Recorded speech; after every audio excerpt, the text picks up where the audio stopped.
মায়াৰে আৱৰা এই সংসাৰ সৃষ্টিৰ পাতনিৰ পৰাই দুষ্টক দমন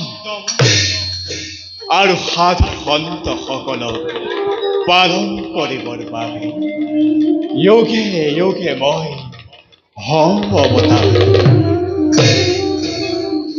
মোৰ প্ৰিয় ভক্তসকলক নানা ৰূপে ভক্তিৰ পৰীক্ষা কৰিবৰ বাবে স্থান দিওঁ মোৰ হৃদয়ৰ মাজত আৰু তেওঁলোকৰে গুণ গৰিমা এই জগতত কৰিছো প্ৰচাৰ।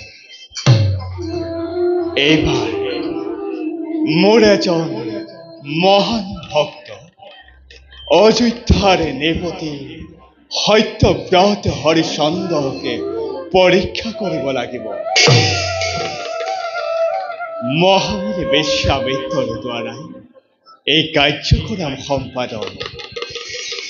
অন্যহাতে মহামুনি বিশ্বামিত্ৰই তপস্যাৰে ক্ষতি অত্ত পৰিহাৰ কৰি ব্ৰহ্মত্ব গ্ৰহণ কৰি অহংকাৰত মত্ত হৈ পৰিছে। মহান ভক্ত মোৰ হৰিচন্দ্ৰ সত্যবাদিতা আৰু ভগৱত প্ৰেমৰ মাজেদি তেওঁৰে গুণানু কীৰ্তন জগতত কৰিম প্ৰচাৰ।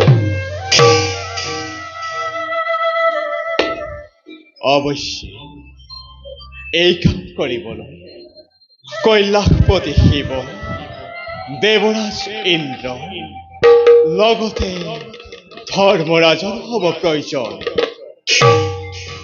অন্যহাতে শিৱ পুত্ৰ গণেশে হৰিচন্দ্ৰই আয়োজন কৰা ৰাজসূয় যজ্ঞৰ পূজাৰ অগ্ৰভাগ নাপায় প্ৰতিশোধ ল'বৰ বাবে হৈছে উদ্যত।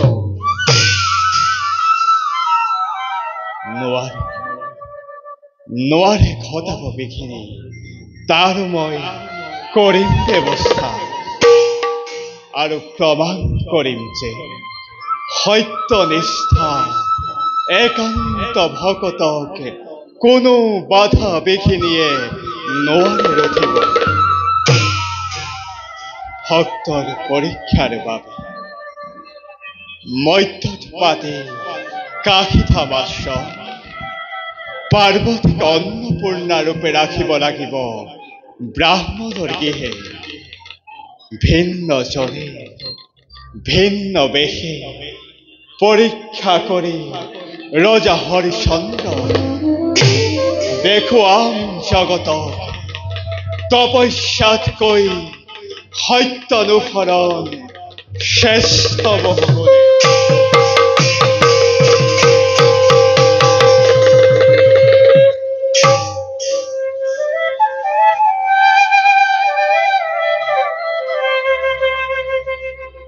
যাওঁ ভকতৰ মংগলৰ বাবে জগতৰ কল্যাণৰ বাবে ভক্তিৰ লীলা কৰোঁ আৰম্ভ।